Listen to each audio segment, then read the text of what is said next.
De plus en plus de salariés aspirent à des modes d'organisation du travail alternatifs et se dirigent vers les SCOP. Malgré la crise sanitaire, le développement des sociétés coopératives ne s'est pas démenti. En 2020, il affiche une progression de ses effectifs de 6%, atteignant 67 200 emplois coopératifs. Pourquoi ce modèle est-il plus propice au bien-être des salariés? Quel modèle de management au sein des SCOP? Pour répondre à toutes ces questions, nos invités aujourd'hui, Virginie Jourdan, co-gérante directrice des ressources humaines de la SCOP d'Alibo, nous accompagne. Bonjour. Bonjour. Bienvenue Virginie. Émilie Montchauvet, co-gérante de la SCOP Les Vertugadins, est également avec nous. Bonjour. Bonjour. Nous accompagne en Skype Guy Babola, premier vice-président de la Confédération Générale des SCOP. Bonjour. Bonjour. Merci de nous accompagner aujourd'hui à distance. Ma première question sera pour vous, Guy Babola.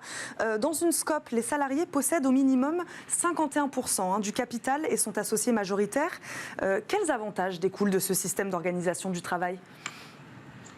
Je crois que l'avantage, c'est effectivement que le statut coopératif repose sur des principes. Ce principe est que ceux qui travaillent sont les associés majoritaires. Et c'est un avantage pourquoi, Guy Babola ? Je crois qu'on l'a perdu. Je vais poser la question à Virginie Jourdan. Pourquoi c'est un avantage aujourd'hui d'être salarié et associé ? Alors, c'est parce que dans une SCOP, c'est notre outil de travail, c'est notre entreprise, donc on est beaucoup plus impliqué. La collaboration est plus simple, il y a plus de travail en commun, il y a plus d'intérêt aussi à ce que la SCOP réussisse. On en parlait tout à l'heure avec ma collègue, avec notamment la crise Covid. En fait, on s'est senti plus fort en SCOP. Parce qu'on n'est pas juste des dirigeants et des salariés derrière, on est vraiment une force vive en fait. Là, c'est une force vive les associés. Et dans des cas comme ça, on est plus fort pour affronter ce qui s'est passé pendant la crise. Et on a peut-être plus de motivation pour notre entreprise à aller de l'avant et à créer, à se réinventer continuellement. C'est intéressant ce que vous dites sur résister plus fortement, sur cette résilience. Vous êtes d'accord avec ça, Émilie Montchauvet ? On voit une résistance plus forte des SCOP, notamment après cette crise sanitaire ? Oui, alors nous, on l'a ressenti au sein de notre atelier de costumes. On fait des costumes. Donc on a été, c'est vrai, impacté de plein fouet par la crise, par toutes les vagues. On a su réagir très vite. Et je pense que le modèle a joué aussi là-dessus. C'est-à-dire que on a fait confiance à l'intelligence collective. Et donc, travailler en groupe, réfléchir en groupe, ça veut dire aussi être réactif et innovant. Guy Babola, on va parler d'innovation évidemment. Comment vous expliqueriez l'attractivité aujourd'hui de ce modèle d'organisation ? On le voit, elles sont de plus en plus plébiscitées par les actifs français. Pourquoi, selon vous ? Je crois qu'il y a une recherche qui a été menée par le laboratoire de recherche en management de Montpellier qui montre bien ce que viennent de dire mes collègues. C'est qu'il y a effectivement un taux de responsabilisation dans les SCOP qui est plus élevé que dans la moyenne des entreprises. Et je pense, et ça rejoint ce que j'étais en train de vous dire quand ça a bougé, je pense que c'est lié, j'allais dire, au triptyque sur lequel reposent finalement les coopératives. C'est à la fois des valeurs et des principes, des valeurs sur un autre rapport capital-travail, des principes qui sont de partage de richesse et de partage du pouvoir, et que de ça découle forcément une organisation et un management différent. Et moi je suis très surpris, enfin j'ai été surpris, mais très agréablement surpris, de constater par exemple que la satisfaction au travail qui ressort dans cette étude qui avait été menée pour l'ANACT montre que finalement il y a plus de satisfaction chez les non-dirigeants que chez les dirigeants. C'est-à-dire que c'est voilà, et qu'il y a de fait, je pense que quand on cherche aujourd'hui, notamment chez les plus jeunes, mais pas que, cette idée de sens au travail qui fait beaucoup de la qualité. Il y a la rémunération, il y a les conditions, je vais dire objectives, mais il y a aussi cette recherche de sens. Je pense que les SCOP offrent justement un sens différent et une pratique différente du travail. Émilie Montchauvet, on parlait d'implication des dirigeants. Oui. En effet, il y a des salariés associés, des salariés non associés, des dirigeants. Comment coexiste tout ce monde-là ? Est-ce qu'on cherche à impliquer vraiment tout le monde ou est-ce que c'est normal que certains salariés s'impliquent plus ou moins dans l'organisation du travail et l'organisation de l'entreprise ? Alors, nous, c'est vrai qu'on a toujours recherché à ce qu'il y ait le plus de salariés possible qui deviennent associés. Aujourd'hui, tous les salariés sont associés. dans notre entreprise. Et du coup, c'est vrai que ça amène, je rebondis sur la responsabilité, être associé aujourd'hui dans sa propre entreprise, c'est finalement être responsable de son économie, de tout ce qui va autour de la production, de la communication. On l'est tous responsables. Virginie Jourdan, c'est ça, c'est cette notion de responsabilité, d'implication qui fait qu'on est plus satisfait finalement dans le milieu du travail? Oui, tout à fait. Nous, c'est beaucoup pour ça aussi qu'on a changé en scope. Quand Dalibo est né, en fait, on était une CRL classique et on a souhaité se modifier en scope au bout de quelques années parce qu'on s'est rendu compte en fait qu'il y a plusieurs raisons à ça. On s'est rendu compte que même si on fonctionnait sur le modèle open source, un open source informatique, qui était aussi déjà dans le partage, dans la communication et dans le partage de décisions, on s'est rendu compte qu'il y avait un besoin un peu plus juridique de partager ses responsabilités et de partager des décisions. Donc la SCOP nous paraissait être le bon choix pour ça. Il y avait aussi un choix purement pragmatique, on va dire. En fait, notre cœur de métier, c'est DBA. C'est un métier qui est très recherché. Donc à l'époque, les gérants avaient très peur que les gens s'en aillent. En fait, c'est aussi pour rassembler, rassembler les gens sur avoir un autre intérêt que purement le salaire. C'est l'intérêt de s'impliquer. C'est aussi un peu plus trivial dans le sens où il y a aussi la partie participation. Dans une SCOP, ça permet ça. Voilà, donc on a trouvé ce moyen-là. Et puis il y a aussi une autre partie et qui rejoint ce que je disais tout à l'heure, la collaboration, c'est que nous, on est tous en télétravail. On a aussi cette particularité. Et pour être en télétravail, il faut être en confiance, il faut être autonome.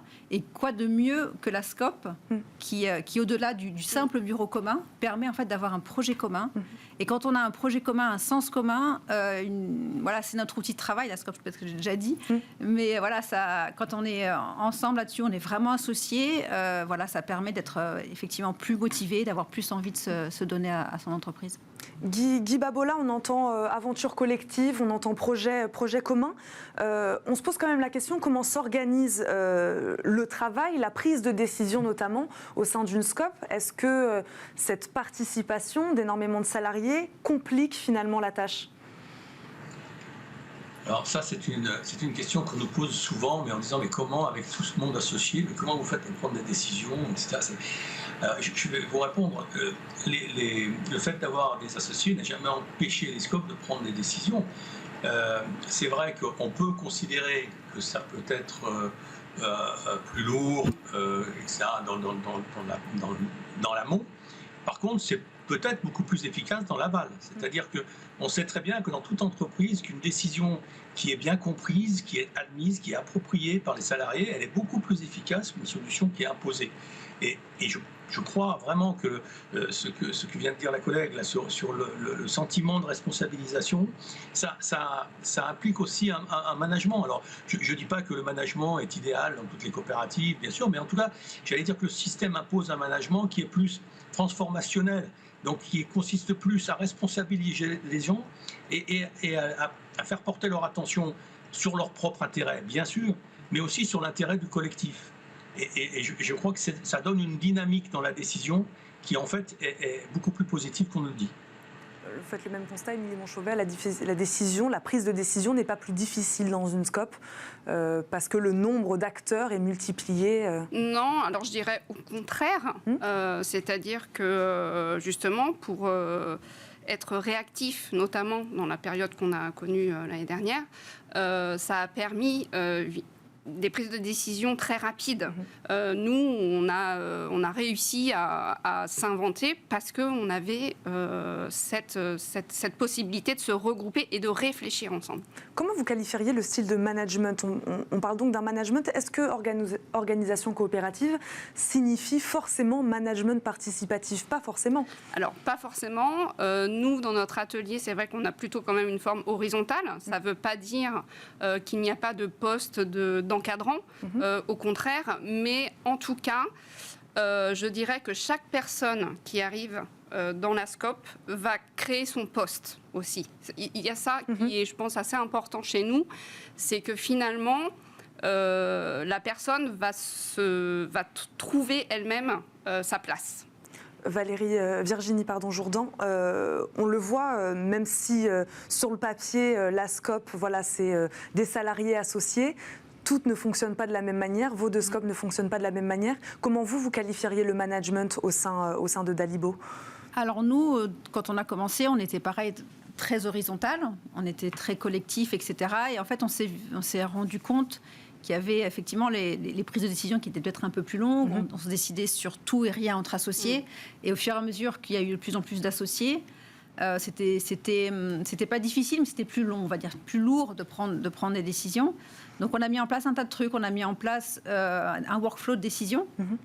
C'est-à-dire que c'est un système où on peut rentrer, où même chaque salarié peut amener un projet, l'amener au comité de direction, faire un dossier de choix, le partager avec un groupe de travail qui choisit, et après, si c'est stratégique, l'amener même aux associés.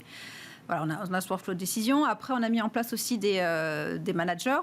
Alors, c'est pas un management coercitif, c'est vraiment un management plus de suivi humain.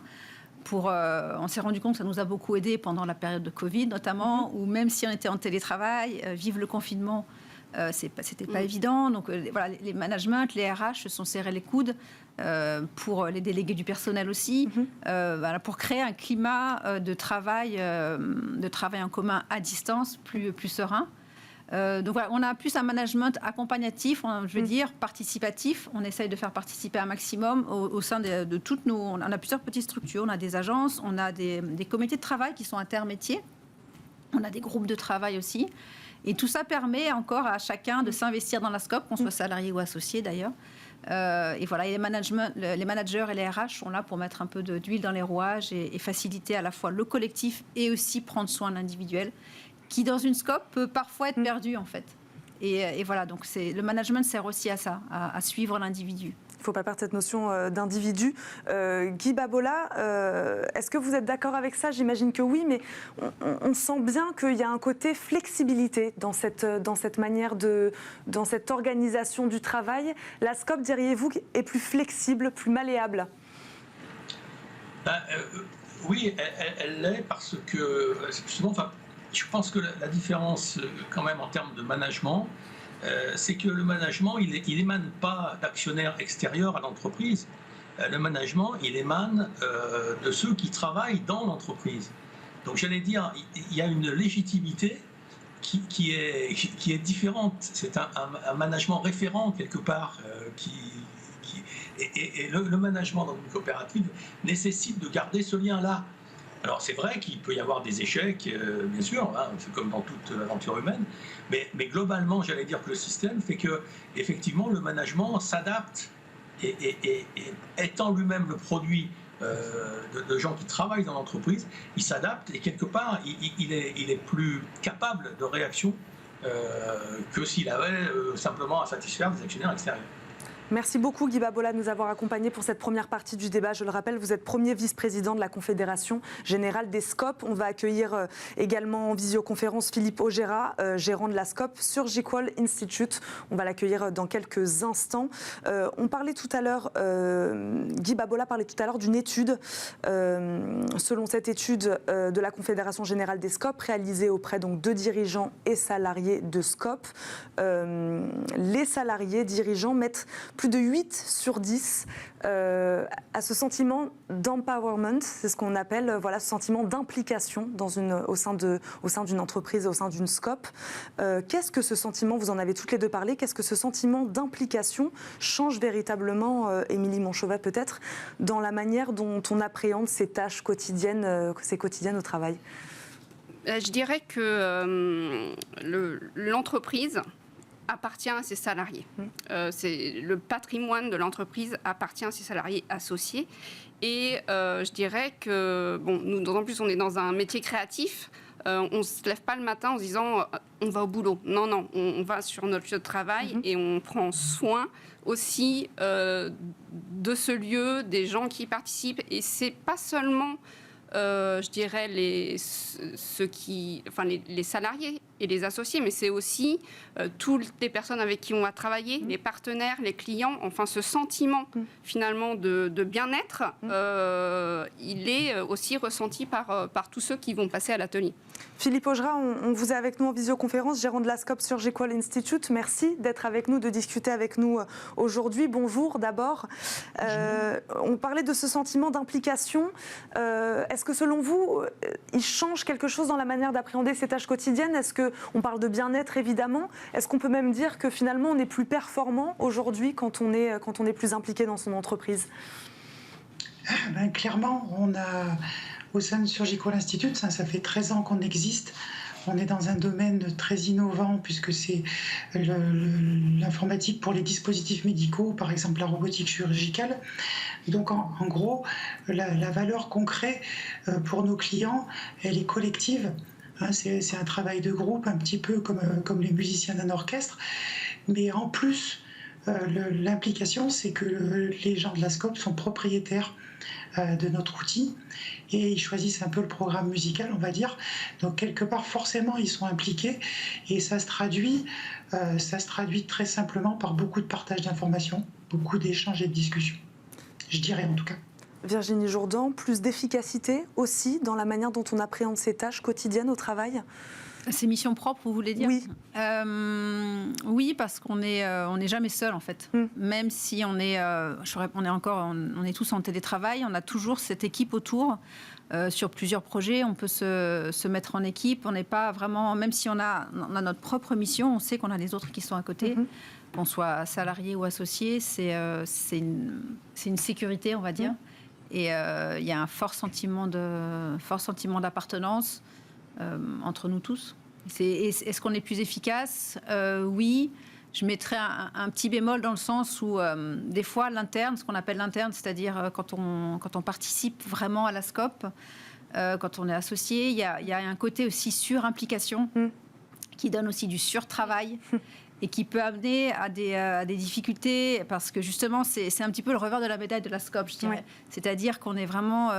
on a tellement envie d'avancer bien, tellement envie aussi de comprendre les rouages de la Scope, des fois les aspects financiers ou quoi. On n'a pas forcément, quand on est associé ou même co-gérant, on n'a pas forcément ces compétences-là. Donc on essaye de monter en compétences, des fois sur notre temps libre. Et donc ça crée la surimplication. Ça peut fatiguer. Alors même si c'est efficace, on est une vraie machine de guerre, ça peut créer quand même un peu de fatigue qui est contrebalancée par l'attachement à l'entreprise, l'attachement entre nous tous. Mais il ne faut pas se voiler la face, il y a aussi pas ce côté-là de surimplication. Émilie Manchobet, on parle de bien-être des salariés. Qu'est-ce qui vous différencie ou qu'est-ce qui différencie une Scope d'une autre entreprise qui, elle aussi, est à la quête de bien-être auprès de ses salariés? Selon vous, c'est plus ancré peut-être dans une Scope? Disons que c'est plus ancré parce que dès le départ, on a ce contrat, je dirais. Dès le départ, la personne va arriver et c'est dit tel quel. Ensuite, je dirais que le bien-être est fait aussi par rapport à peut-être au rythme de travail qui est aussi différent, à l'implication Est-ce qu'il est plus libre, le rythme de travail? Alors, chez nous, en tout cas, il est très libre. C'est-à-dire que chaque personne vient, sait ce qu'il a à faire, et tant que c'est fait, il n'y a pas de problème. On n'a jamais mis, justement, une pression sur les horaires de travail, et ça, c'est libre à chacun. Enfin, aujourd'hui, on est tous responsables, et libre à chacun de travailler comme il a envie de le faire, tant que ce qu'il y a à faire est fait. Philippe Augera, le bien-être, il fait partie intégrante du modèle de la Scope. Oui, tout à fait. Ce que je dis, on partage beaucoup. Donc, il n'y a pas de pression sur les salariés quand ils ont envie de demander un 4/5e ou une évolution de l'organisation de l'entreprise. C'est naturel, on va dire. Alors après, il y a des contraintes d'organisation, mais nous, clairement, on est arrivé dans une situation où il y a beaucoup d'hommes qui sont à temps partiel. Donc c'est des jeunes parents, c'est des gens qui aiment bien la montagne, on est basé à Grenoble. Il y a plein de raisons qui font ça, c'est aussi peut-être la mentalité des jeunes d'aujourd'hui. Et je crois vraiment que le cadre Scope favorise ça, puisqu'il y a plein de moments où on peut échanger là-dessus. On a parlé d'organisation du travail, on a parlé de management, on a parlé de bien-être, on a parlé de performance. Philippe Augera, que peut apporter selon vous le management participatif? Vous en avez un peu parlé tout à l'heure, à des solutions très innovantes comme la vôtre. Et ben, moi, je dirais que dans tous les cas, dans notre travail, quand on fait quelque chose de compliqué, on le fait en collaboration déjà avec des partenaires en externe. Donc le côté collaboratif, voilà, ce qu'on fait en externe avec des laboratoires de recherche. On a créé plusieurs laboratoires communs avec des labos à Grenoble. On a travaillé avec des chirurgiens, avec d'autres industriels. Ben, quelque part, la logique de collaboration et de faire qu'on apporte chacun son savoir-faire dans le logiciel, dans la réglementation pour de nos activités, c'est aussi un petit peu naturel quand on est une SCOP. Et ça a facilité par exemple pour nous le fait de travailler avec des gens qui sont de cultures différentes comme les chercheurs par exemple. Virginie Jourdan, ce modèle de la SCOP, il peut s'appliquer à tous les secteurs d'activité presque selon vous? Ah oui, pour moi, oui. Oui. Pour moi, oui. Nous, on est dans l'informatique, donc nous, notre richesse, c'est nos cerveaux, c'est nous, quoi. Donc c'est particulièrement adapté à nous, parce qu'on prend soin de l'être humain et c'est ça notre richesse. Mais ça peut être appliqué effectivement à beaucoup d'entreprises, parce qu'on voit bien avec les évolutions un petit peu, je crois que c'était mon collègue qui parlait de la jeunesse, qui a d'autres aspirations maintenant. La SCOP, je pense, est un modèle qui peut répondre à ces aspirations-là, justement, à être plus impliqué, à être plus flexible aussi. Et la SCOP offre ça, je trouve. Chaque SCOP après vit différemment. Oui. Hein. Je pense qu'on est toutes différentes, mais ça offre des méthodes de travail différentes, des méthodes de management qui ne sont plus un petit peu patriarcales comme à une certaine époque. Et je pense que la jeune génération, maintenant, choisit plutôt son entreprise sur ces bases-là, plutôt que sur le salaire ou sur d'autres éléments. Peut-être plus en phase avec la jeunesse. On va s'arrêter là-dessus. Merci beaucoup à tous les trois de nous avoir accompagnés. Virginie Jourdan, je le rappelle, vous êtes co-gérante, directrice des ressources humaines de la SCOP d'Alibo. Émilie Montchauvet, co-gérante de la SCOP Les Vertugadins. Et Philippe Augera, gérant de la SCOP Surgical Institute. Merci d'avoir été avec nous en visioconférence. Merci à toutes les deux. Tout de suite et comme chaque jour, on termine cette émission par Fenêtre sur l'emploi.